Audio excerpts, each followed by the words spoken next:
আমরা গত কয়েকদিনের যে তথ্য পেয়েছি সংবাদ মাধ্যমে, সেখানে যে ভয়াবহ পরিস্থিতিটা সেটা হচ্ছে যে কোনো কোনো জায়গায় কিন্তু 20 ফিটেরও উপরে বেশি পানি প্রবাহিত হচ্ছে এবং নিচতলা ডুবে গিয়ে দোতলাও ডুবে গিয়েছে। যারা 3 তলা 4 তলা বা বহুতল ভবনে আছেন, বিশেষ করে জেলা শহরগুলোতে বা গ্রামে তো বহুতল ভবনের কথা আশা করাই যায় না। তো এইরকম জায়গায় যারা 3 তলা আছে তারা হয়তো কিছুটা রেহাই পেয়েছেন। Annur Online Media. আসসালামু আলাইকুম রহমতুল্লাহ। আন্নুর ফাউন্ডেশন থেকে আমি নাজমুল সাকিব। ফেনীতে সম্প্রতি যে ভয়াবহ বিপর্যয় দেখা দিয়েছে, আমরা এই বিষয়ে কয়েকটা পয়েন্টে আলোচনা করব, যে পয়েন্টগুলো মাথায় রাখলে আমরা প্রত্যেকেই বুঝতে পারবো যে আসলে আমাদের প্রত্যেকেরই নিজ নিজ জায়গা থেকে এখানে কি করণীয় আছে। আমরা শুরুতে যে বিষয়টা বলতে চাই সেটা হচ্ছে যে ফেনীতে যে বিপর্যয়টা দেখা দিয়েছে, ফেনীর মানুষগুলো কিন্তু আসলে বন্যা দেখে অভ্যস্ত না। এরকম পরিস্থিতিতে আমরা জানি যে ত্রিপুরার ডাম্বুরা বাঁধটা হঠাৎ করে খুলে দেওয়া হয়েছে এবং এটা তো রাতের বেলা খুলে দেওয়া হয়েছে। তো রাতের বেলা খুলে দেওয়ার কারণে দেখা গেছে আকস্মিক বন্যায় রাতারাতি একটি বিশাল অঞ্চল প্লাবিত হয়ে গিয়েছে এমন কিছু মানুষের উপর দিয়ে যারা কিন্তু কখনো বন্যা দেখে অভ্যস্ত না। এবং ফেনীতে কিন্তু প্রচুর প্রবাসী আছেন, যাদের দায়িত্বশীল পুরুষগুলো কিন্তু এই মুহূর্তে প্রবাসে অবস্থান করছেন এবং তারা সেখান থেকে অত্যন্ত চিন্তিত।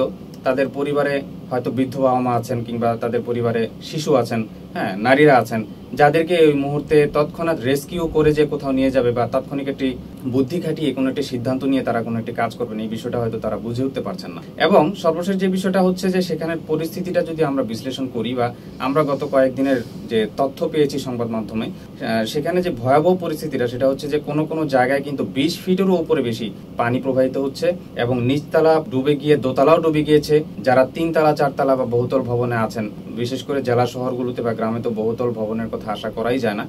তো এইরকম জায়গায় যারা 3 তলা আছে তারা হয়তো কিছুটা রেহাই পেয়েছেন।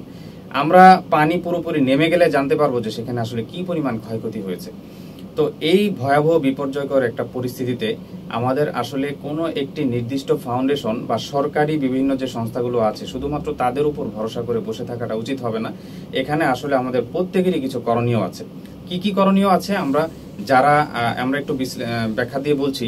যারা আমরা দূরে আছি, অপেক্ষাকৃত একটু ভালো জায়গায় অবস্থান করছি, আমরা যদি আমাদের জায়গা থেকে এখানে বিভিন্নভাবে সহযোগিতা করতে পারি, আমরা প্রথমত আল্লাহ তাআলার কাছে কায়মনোবাক্যে দোয়া করতে পারি।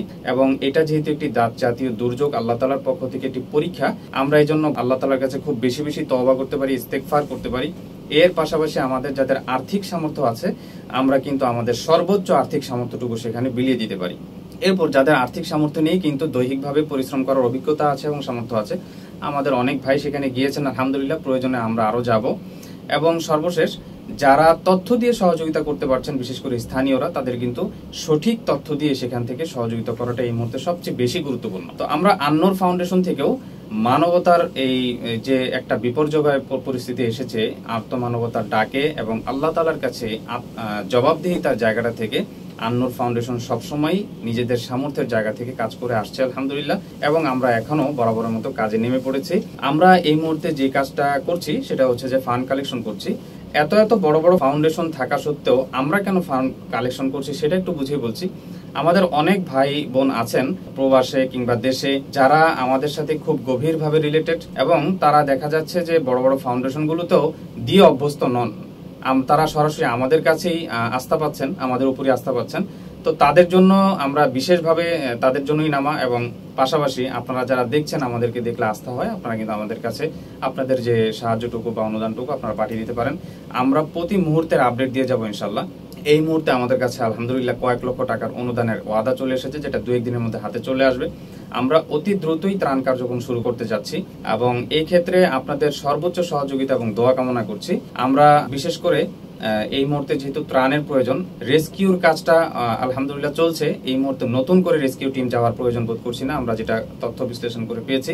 এবং সেখানে কিন্তু আসলে অভিজ্ঞ প্রশিক্ষিত বাহিনী ছাড়া রেস্কিউতে যাওয়াটা খুবই ঝুঁকিপূর্ণ এবং অলরেডি আমরা অনেকগুলো দুর্ঘটনার সংবাদও পেয়েছি।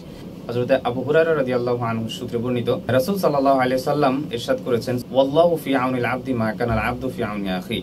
অর্থাৎ রাসূল সাল্লাল্লাহু আলাইহি ওয়াসাল্লাম ইরশাদ করছেন যে আল্লাহ তাআলা বান্দার সাহায্যে ততক্ষণ থাকবেন যতক্ষণ বান্দা তার অপর ভাইয়ের সাহায্যে থাকবে। সহিহ মুসলিমে এসেছে হাদিসটা।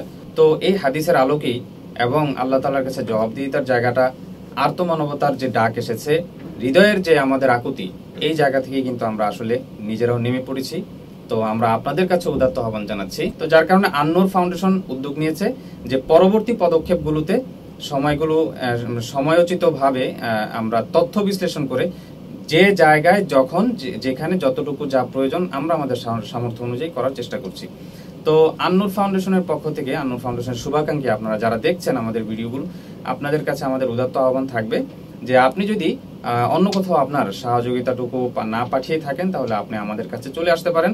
আপনারা আমাদের সাথে সরাসরি যোগাযোগ করেও কাঙ্ক্ষিত অনুদানটুকু আমাদের হাতে তুলে দিতে পারেন। তো আমরা প্রতি মুহূর্তেই আমরা কিন্তু আপনাদেরকে আপডেট দিয়ে যাব আমরা কিভাবে কি করছি, এবং অত্যন্ত স্বচ্ছতার সাথে জবাবদিহিতার সাথে আমরা কিন্তু আপনাদের আমানতগুলো যথাযথ জায়গায় পৌঁছে দেওয়ার চেষ্টা করবো ইনশাল্লাহ। আমরা আপনাদের সকলের সহযোগিতা এবং দোয়া কামনা করছি। আমাদের সম্মিলিত প্রচেষ্টায় ইনশাল্লাহ আল্লাহ তাআলা আমাদেরকে এই মুসিবত এবং এই পরীক্ষায় উত্তীর্ণ হওয়ার তৌফিক দিবেন। আসসালামু আলাইকুম ওয়া রাহমাতুল্লাহ।